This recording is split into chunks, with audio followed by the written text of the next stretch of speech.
what's up? Red Panda Anthem. Red Panda, what's good? Red Panda Anthem. We go to questions?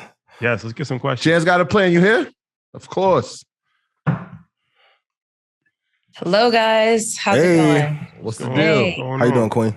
I'm good. I guess let me start off with some updates.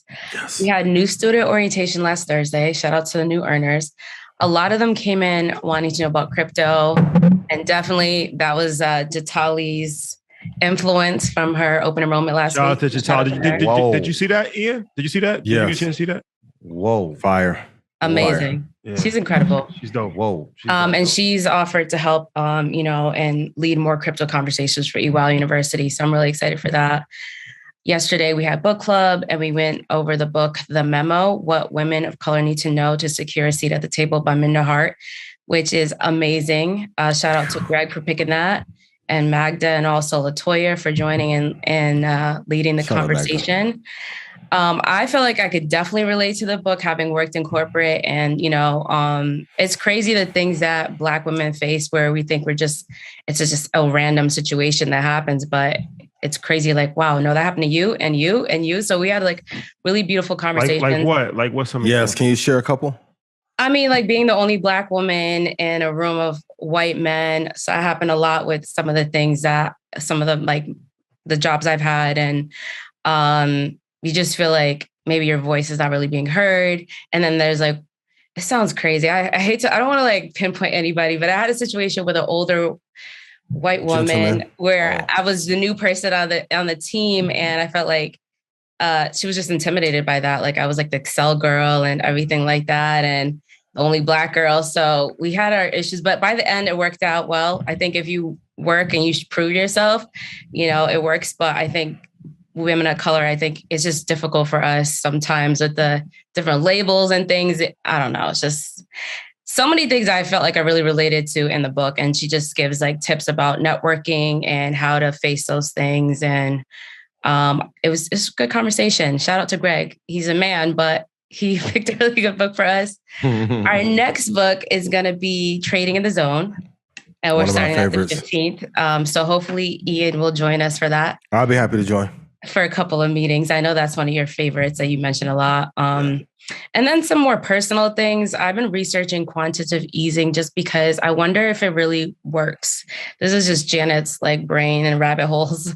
So some of the things I've been learning about that is that it really does exacerbate income inequalities, inflates assets, harms the dollar, of course. So I just think it's another excuse for the rich to get richer, the poor obviously get poorer. It is the lever for racial wealth gaps to increase for sure. Yeah. So I've been going down that rabbit hole. And to me, it just kind of highlights that we really do need to learn how the system works, how US capitalism works. If you are a business owner or you're an investor, it's going to always favor people like that. And the poor are just going to continue to get poorer. So unfortunate, but I think if you know how to play the game, quantitative easing is a great opportunity when it comes along. And then another thing I've been kind of going down, and I don't want to talk too much with my updates, is scalping. I know, Ian, you talk a lot about not doing too many trades. And because of you, I've slowed down on that because it's never really fared well for me when I don't listen to you. Mm-hmm. But we hear that this is a scalper's market. Shout out to Chris, that's been teaching a lot of classes and teaching techniques and stuff like that. So how do you feel about that? That's something that Listen, King Scalper, please let me help you. All my traders, if you ever over scalped and you like, I'm gonna just get 50 trades and stop, and then you got the 51 through 60 and you just blew your shit up, please put Janet, don't over scalp. Okay. Now I'm feeling the itch. I'm feeling it. I'm not gonna lie to you.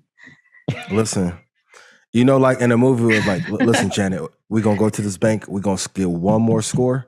That's the one where you go to jail. What I don't now, this is how about if you know your profit targets, you getting in and out? I'm listen, in and out king. I'm telling you. Here's what could happen. Real example. Let's say you're going for a $500 target. Mm-hmm. Gets to your $500 target. Does not fill. Goes down. You could lock in 100 and walk away with 100. No, I'm gonna just keep my stop there. FOMC report comes out, or Elon, since he now owns Twitter, says, hey, I'm going to put XYZ in charge of this, and the market plummets. Now, instead of losing 200, you now lose 3,000 on a scalp. How about stop losses? They can bleed through. I have a friend that lost $126,000 with a stop loss. It's only supposed to be 10,000. So you know, these horror fear of God in me. So, all right. I'm telling you, the only thing I would tell you, pick the number of scalps you're going to do for the year, and please stop. If I've told you the snipers, now go crazy. I don't care if you're cooking. Put your kids to the side real quick. If I told you this and you lost money, please listen to Ian in chat. Because what I don't want to happen, and I want you to go undefeated. What I don't want you to happen is that because the itch happens, you're going to overtrade. No one's overtraded more than me. That's how I know these lessons. I know y'all feel like I be reading your mind. But these are like lessons that, when your parents be like, don't do this. I was a teenager once too. This is a prime example. When I pick up the mic, I'm serious. Do 20 scalps, maybe maximum per year, and be done. Okay. Wow. Yeah. Jay, I'm gonna tell you, Greg would call me every morning because he was scalping, and he'd be like, "Yo, this is my last one. This is my last one." The next day, he'd be like, "Yo, I did it. I shouldn't have done it." I'm like, "Damn, bro, don't just patience." He's like, "I know. I'm trying to work on it." So yeah. Well, and I got a scalp target that'll win in less than a third of a second. It's hard for me to even say it, but pre-plan the number of scalps that you're gonna do. If not, you're going to come on here one Monday and be like, how's it going? You're going to be like, let's get right to questions. We all going to know. Trust me. Not today. Trust me. Okay. All right. Well, one more thing I'll say is I haven't mentioned CFP in a while because I haven't been studying. So one of my goals is to get back to studying. I'll throw that out there. Shall happen. It shall happen. Proud of you. Thank you. All right. So let's get to these questions here. Jonathan, we're going to go to you. Unmute yourself, please. Hey, what's going on, y'all? Can y'all hear me? What's going on? Yes, we can. How are you? Yeah. All right, cool. First of all, I just want to say, Rashad, you're wildly disrespectful to Scottie Pippen earlier, but it's all good though. I feel you. Shout out to Scottie Pippen. He's a legend. Yeah, for sure. But, Diplomat. what's it called? But no, my question, I feel like at this point I've come to a decent understanding of how to research a company, determine if a company is a solid investment. Just over time, I've gotten pretty familiar with Fibonacci retracements and things like that for entry prices. But in general, I'm still trying to really understand how to properly value a company, if that makes sense. How do you what techniques or formulas would you really suggest for determining a fair value price for a stock? Top 5 dead or alive, kill all the others. So don't even worry about that. Just say if it's a top 5 company, just go with it. Don't worry about the fair value, so to speak. I said this when Josh was on with Mike and Ben last year. Technicals are just a mere representation of fundamentals on the screen. So Fibonacci retracements or any measurement 200-day moving average is not a concrete wall or a concrete floor. Any of you ever bought in at the 200-day moving average and it was a shitty company that bled all the way through? It felt like the red candle went through your computer, through your desk, and through the floor. If it's not top 5, because of what you have to factor in, how many governments own this asset, how many hedge funds, how many institutions. If I can be retail investors don't matter.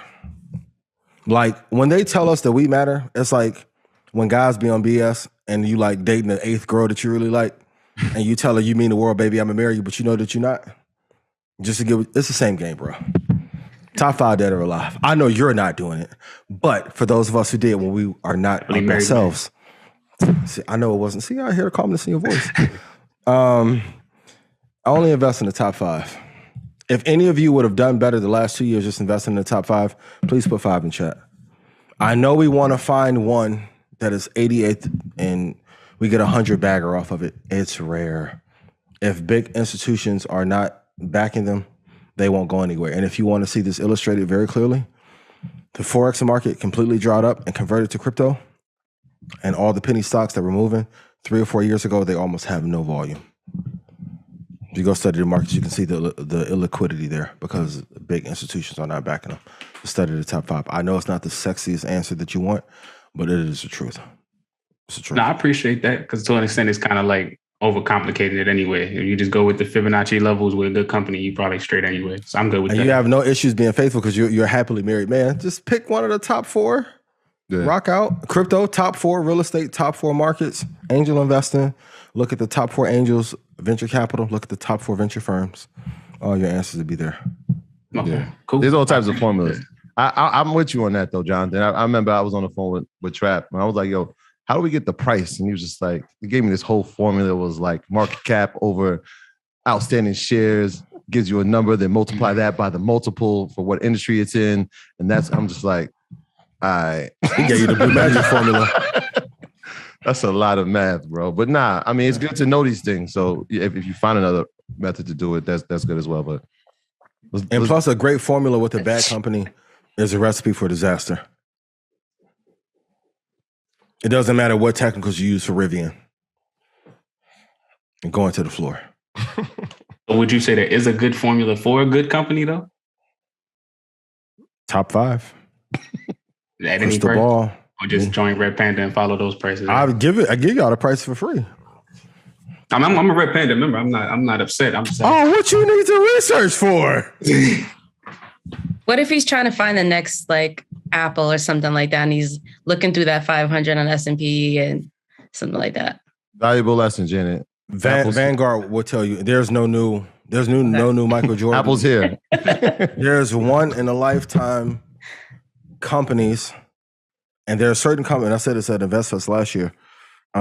Please register to get your tickets now, and vendors, please sign up to be a vendor at InvestFest. There are some companies that run a generation. Apple is one of them. I think Apple sponsors Market Mondays. I'm just put that out there. Or perhaps they should. Tim, call with that bag, sir. Yeah, it's like trying to find the next Market Monday. It's not going to happen. Good luck. Not gonna happen. Not gonna happen. A lot of people try and duplicate that crystal ball. That shit cracked this last 5 weeks. Where they at though? I need to see. I'm calm. Just 5-second burst for a little entertainment. So y'all can text y'all friends and say Ian about to go off the rails. Shout out You Eric look really Bishop. nice today, by the way. Thank you. I'm ugly the other weeks. I gotta glow up. Definitely not. I gotta ugly, glow up. I moisturize glasses. a little bit. Thank you. Hey. Appreciate it.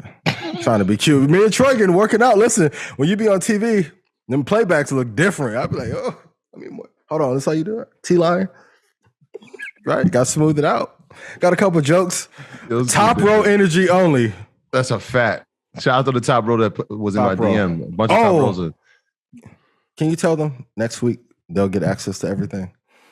Oh, please tell 1 them. week away. 1 week away. Yes, let them Everybody know listen. not to email Janet about it. Whoo, baby. Listen, instructions. I need y'all to listen, right? Because patient investors listen. In 1 week, you will have all the access to Stock Club, Sniper. For those of you who get merch, you will be emailed as well if you're a winner. But yeah, 1 week. I know you guys are excited, and I love the top row energy. But 1 week away until you have access. This that Red Panda anthem. Ian, what's up? This that Red Panda anthem. Red Panda, what's good? Red Panda anthem. Your boy going up.